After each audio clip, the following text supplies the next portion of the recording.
नमस्कार, हाजिर हूं मैं टीपी पांडे एक बार फिर आपकी खिदमत में। आज के दौर में जो जंग है वो भले ही उन्नत हथियार मुल्कों के पास हो, लेकिन उससे नहीं लड़ी जाती। भले ही आपके पास एटम बॉम्ब हो, उससे युद्ध नहीं जीते जाते, क्योंकि उससे मानवता को सबसे बड़ा खतरा है। और अगर किसी देश को हराना हो या उसकी आर्थिक कमर तोड़नी हो या उसको लाचार कर देना हो, तो फिर उस पर आर्थिक प्रतिबंध लगा दिए जाते हैं।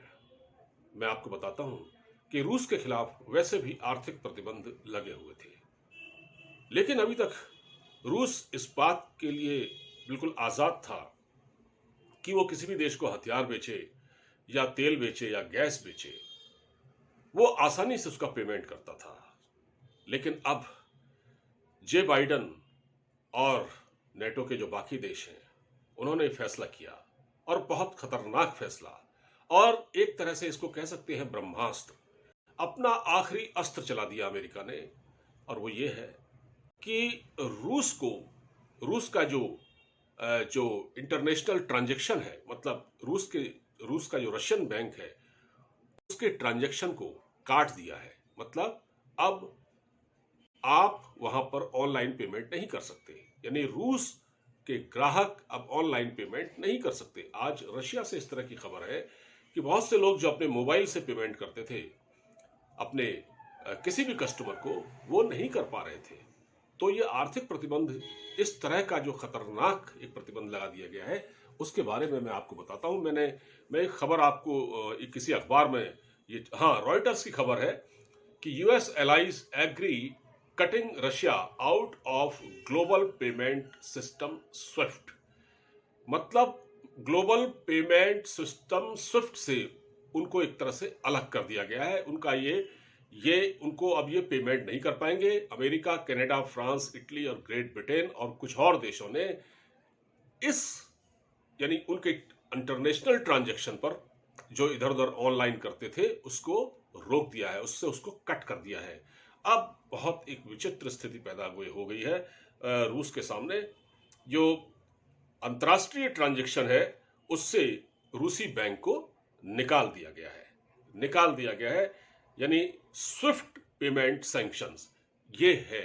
तो आप समझिए कि ये कितनी बड़ी चाल है, अमेरिका की कितनी बड़ी चाल है। अब इससे क्या होगा, अब रूस को इससे क्या नुकसान होगा? अब रूस जिस भी देश को हथियार बेचेगा वो पेमेंट नहीं कर पाएगा। एक तरह से ये अमेरिका ने इतना बड़ा कदम उठा दिया है। देखिए, मैं टेलीविजन चैनल देख रहा था, सब दिखा रहे हैं जलते हुए टैंक, इमारतों में आग लगी हुई है, यहां बम फट रहा है, वहां धमाके हो रहे हैं, लेकिन इस खबर पर कोई चर्चा नहीं कर रहा। जबकि ये कितनी बड़ी खबर है अपने आप में कि रूस को एक तरह से अमेरिका ने लाचार कर दिया है। और व्लादिमीर पुतिन इसी इसी प्रतिबंध से सबसे ज्यादा डरे हुए थे। उनको लगता था कि अमेरिका अल्टीमेटली ये कदम उठाएगा। देखिए, अमेरिका की कितनी जिल्लत हो रही थी यूक्रेन के मसले पर, उसकी कितनी लालत मलामत हो रही थी। लोग कह रहे थे पहले यूक्रेन को चने की झाड़ पर चढ़ाया कि पहले कि हम आपको नेटो का मेंबरशिप दिलवाएंगे, वो नहीं किया, और जब साथ देने का समय आया तो पीछे हट गया। और इसी बदनामी के कारण अमेरिका ने अल्टीमेट कदम उठा लिया। मतलब इससे बड़ा कोई स्टेप नहीं हो सकता कि रूस में आज स्थिति ये हो गई है कि कुछ लोग बता रहे थे, और बल्कि खबरें इस तरह की आई हैं कि रूस में लोग जो अपने मोबाइल से जो ट्रांजैक्शन करते हैं, जो पेमेंट करते हैं या जो नेट बैंकिंग इस्तेमाल करते हैं, वो सहूलियत खत्म हो गई है। अब रूस क्या करेगा?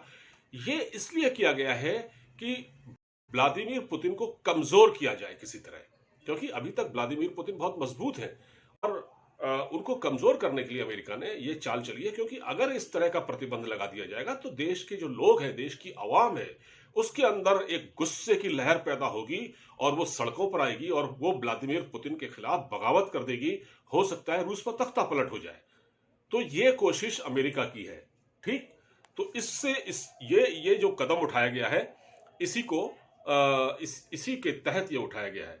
अच्छा, दूसरी चीज मैं आपको बताना चाहता हूं कि जो रूस के पास जो फॉरेन रिजर्व है आज की तारीख में 650 बिलियन डॉलर, यानी 600 बिलियन डॉलर से ऊपर के उनके पास फॉरेन रिजर्व है, जो विदेशी मुद्रा भंडार है। क्या करेंगे उस विदेशी मुद्रा भंडार का? अगर रूस को कहीं पेमेंट की जरूरत पड़ेगी, अगर रशियन गवर्नमेंट को कहीं पेमेंट की जरूरत पड़ेगी कहीं किसी को करने की, तो वो कैसे करेंगे?